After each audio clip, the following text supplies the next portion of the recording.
کیا ہو گئی ہے؟ ختم. مذہبی لوگوں کی بھی کنٹرولنگ پاور ختم. مذہبی اسکالر جو ہوتے ہیں بہت سے, کہ انہیں برداشت ہی نہیں ہے یہ بات عوام میں لانے کی ہے کہ نہیں لانے کی ہے, کیسے بیان کیا جائے برداشت سے. جب ایک دوسرے کے خلاف بولتے ہیں تو برداشت سے کنٹرول ختم ہو جاتا ہے. سامنے والے پہ رد کیسے کرنا ہے اس کے بھی تو کوئی آداب اور کوئی تمیز ہوتی ہے نا. تمیز مارکیٹ سے کیا ہے؟ شارٹ ہے. تو ایک ظلم تو یہ ہوا کہ ہماری سوسائٹی میں برداشت ختم ہے. دوسرا ظلم یہ ہوا کہ مذہب میں ان چیزوں کو داخل کیا گیا کہ جن چیزوں سے برداشت اور ختم ہوتی ہے, حالانکہ ان کا مذہب سے تعلق نہیں ہے. سمجھ میں آ رہی ہے بات؟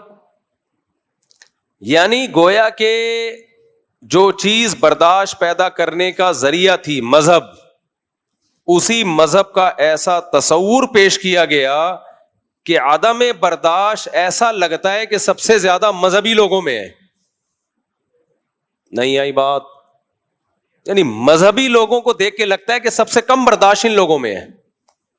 سب سے زیادہ جذباتی لوگوں میں مشہور ہے یہ بات. سب سے زیادہ جذباتی کون ہوتے ہیں؟ مذہبی لوگ. سب سے کم برداشت کس میں ہوتی ہے؟ مذہبی لوگوں میں. سب سے زیادہ بد اخلاق کون ہوتے ہیں؟ مذہبی لوگ. سب سے زیادہ گالیاں کون دیتے ہیں؟ مذہبی. مشہور ہے پبلک میں, یہ مشہور ہے, امیج ایسا کیا ہوا ہے. نہیں آئی میرا خیال ہے بات؟ مارنے دھاڑنے کے سب سے زیادہ فتوے کس کے پاس ہوتے ہیں؟ ابے بولو نا, مذہبی لوگوں کے پاس. مار پیٹ سب سے زیادہ کون کرتے ہیں؟ مذہبی لوگ. میں نہیں کہہ رہا حقیقت ہے یہ, لیکن پبلک کے سامنے جو مذہبی لوگوں کا امیج گیا ہوا ہے, جو تصور گیا ہوا ہے, وہ یہی ہے. سمجھتے ہو کہ چیختے چلاتے سب سے زیادہ کون ہے؟ آپ یونیورسٹیوں میں لیکچرار کے پاس چلے جائیں, تمیز سے لیکچر دے رہا ہوگا, کسی مولوی صاحب کے بیان میں بیٹھ جائیں تو ایسا لگ رہا ہوگا ابھی سر پھاڑ دے گا ہمارا بیٹھ گئی ہے. اتنا چیخے گا, اتنا چلائے گا, کہتے کیا ہو رہا ہے بھائی, یہ بات آرام سے بھی کہی جا سکتی ہے. ایک صاحب ہیں, ایک مولانا صاحب, میرے خلاف فتوے آج کل بہت دے رہے ہیں. وہ اڑا دو گردن, اڑا دو اس کی, مار دو اس کو, گستاخ ہے, اور پتہ نہیں اس طرح کے فتوے نا. تو جب بہت زیادہ ہو گئی تو میں نے کسی کو بھیجا, میں نے کہا جا اس کے بیان میں بیٹھ ریکارڈ کر کے لے آ, اس سے پہلے کہ یہ ہماری گردن اڑائے ہم اس کے خلاف کیس کرتے ہیں. کیونکہ اچھا وہ کام اس کا یہ ہے کہ بنیان سونگتا ہے عورتوں کے. کیا کرتا ہے وہ؟ عورتوں کے بنیان سونگ سونگ کے بتاتا ہے کہ تیری بیوی پہ جن ہے یا نہیں ہے. اب جب سے میں نے یہ کہنا شروع کیا ہے نا, میری گردن اڑے نہ اڑے, اس کی 2 ٹکے کی سوسائٹی میں حیثیت رہی نہیں ہے. کیونکہ ہمارے علماء ایسے لوگوں کے خلاف بولتے ہوئے ڈرتے ہیں کہ شاید کہیں پہنچے ہوئے بزرگ نہ ہو, کہ یہ جن چڑیل بھوت بھگاتے ہیں تو پتہ نہیں ان کا اللہ کے ہاں کیا مقام ہوگا. ہمارے علماء اکثر, نیک علماء بھی ڈرتے ہیں ان لوگوں کے خلاف بولتے ہوئے کہ یار ایسا نہ ہو حقیقت میں کہیں پہنچے ہوئے نہ نکلیں کہیں. یہ بعض ہوتے ہیں نا, وہ بہت بڑا مقام ہوتا ہے. تو اللہ نے میرے اندر جو سافٹ ویئر انسٹال کیے ہیں وہ سافٹ ویئر ان چیزوں کو مانتے ہی نہیں ہیں. میں کہتا ہوں وہ کمبخت ایک نمبر کا بے غیرت, اور بے غیرت سے بہت کم گالی ہے. یہ ممبر کا احترام ہے کہ میں بہت ہلکا لفظ یوز کر رہا ہوں. ممبر نہ ہوتا تو پھر میں بتاتا ان کو کیا کہا جائے گا. مجبور ہوں, ممبر نے میرے ہاتھ باندھ دیے. وہ بزرگ تو دور کی بات میرے بھائی, جو عورت کا بنیان سونگ رہا ہے نا کسی غیر عورت کا, وہ بے غیرتی کا لفظ اس کے لیے, یہ بے غیرتی کے لفظ کی توہین ہے. بے غیرت کا لفظ بولے گا یار میں اتنا برا ہوں کہ آپ نے اس آدمی پہ میرا نام فٹ کر دیا, اور اپنے آپ کو مفتی بھی کہتا ہے, مفتی فلاں مفتی فلاں. تو جن چڑیل بھوت بھگانے والے ویسے ہی غیرت ان میں ہوتی نہیں ہے. آپ ذرا ان کے ساتھ رہو, آپ کو سارے ایک نمبر کے بے غیرت نظر آئیں گے. یہ اتنے بے غیرت ہیں کہ میں ان کے خلاف اتنا بول رہا ہوں, ایک جن میرے پاس نہیں بھیجا انہوں نے. یار کیا خیال ہے, بھیج دو یار 2-4 جن چڑیل بھوت بھیج کے ہمیں بھی کوئی جادو وادو کرو ہمارے اوپر بھی.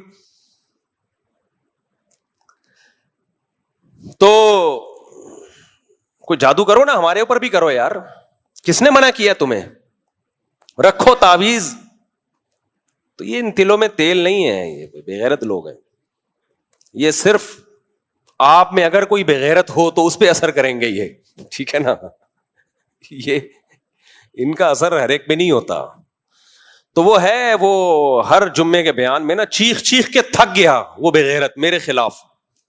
کبھی بنوری ٹاؤن کے فتوے، کسی اور کے بارے میں فتویٰ بنوری ٹاؤن کو وہ میرے نام پہ لگا کے چلا رہا ہوتا ہے. ابھی 2 جمعے پہلے پھر اس نے بانٹا ہے. پوری بیچارے کی کوشش ہے کہ مفتی طارق مسعود کا کوئی سر قلم کر دے، پوری زور لگا رہا ہے وہ.